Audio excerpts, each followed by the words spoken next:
అందుకే మిత్రులారా ఇవన్నీ నేను ఎందుకు గుర్తు చేస్తున్నంటే రాబోయే పార్లమెంట్ ఎన్నికలు అత్యంత కీలకం.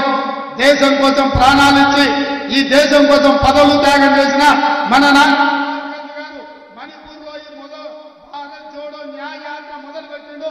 మణిపూర్ నుంచి మహారాష్ట్ర వరకు వారు పాదయాత్ర చేస్తుంటే ఓర్వలేని ప్రభుత్వం అస్సాంలో వారికి అడ్డంకులు కల్పిస్తుండ్రు. ఇవాళ మోడీకైనా కేడీకైనా గుణపాఠం చెప్పాలి. రాహుల్ గాంధీ గారిని ఈ దేశానికి ప్రధానమంత్రిని చెయ్యడానికి మీరు సిద్ధమా? రాహుల్ గాంధీ గారిని ప్రధానమంత్రి చేయడానికి మీరు సిద్ధమా? మీరు సిద్ధమైతే మనం తినే తిండిలో, మనం పీల్చే గాలిలో, మనం వేసే అడుగులో పట్టుదల ఉండాలి, పౌరుషం ఉండాలి, పోరాటం ఉండాలి. రాబోయే ఎన్నికలలో 3 రంగుల జెండాను ఎగరేయాలి. ఈ పోరాటంతో మొన్న గోల్కొండ కిలా మీద 3 రంగుల జెండా ఎగరేసినాం.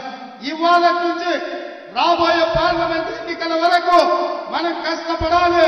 తెలంగాణ రాష్ట్రంలో 17 పార్లమెంట్ ఉంటే కనీసం 14 సీట్లైనా ఈ తెలంగాణ రాష్ట్రం నుంచి గెలిపించాలి.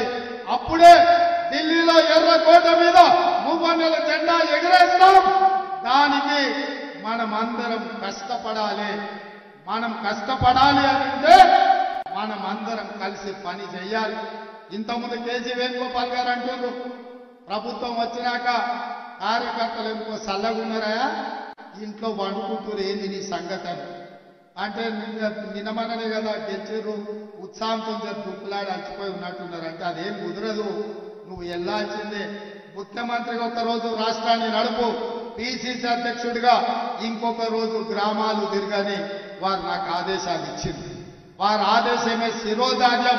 వారి ఆదేశాలను తీసుకొని బయలుదేరుతున్న ప్రతి వారంలో రోజు మీ జిల్లా పర్యటనలు వస్తా, 17 పార్లమెంట్లలో సమావేశాలు పెడతా. వారంలో 3 రోజులు మళ్ళీ మీ రేవంత్ అన్నగా మీ మధ్యకు వస్తా, మీతో ఉంటా, మీతో కలిసి నిలబడతా, మీతో కలిసి కొట్లాడతా. బిల్లా రంగాలను తెలంగాణ సరిహద్దులు దాటే వరకు తరిమి కొట్టడానికి నేను వస్తా. మొన్నటి ఎన్నికల్లో ఓడించినాం. ఈ ఎన్నికల్లో తెలంగాణ సరిహద్దులు దాటే వరకు తరుముతాం. ఈ కార్యక్రమాన్ని వచ్చే వారం నుంచి ఇంద్రవల్లిలో మొదలుపెట్టి వేదిక మీద ఉన్న నాయకులందరికీ ఆదేశాలు ఇస్తున్నా.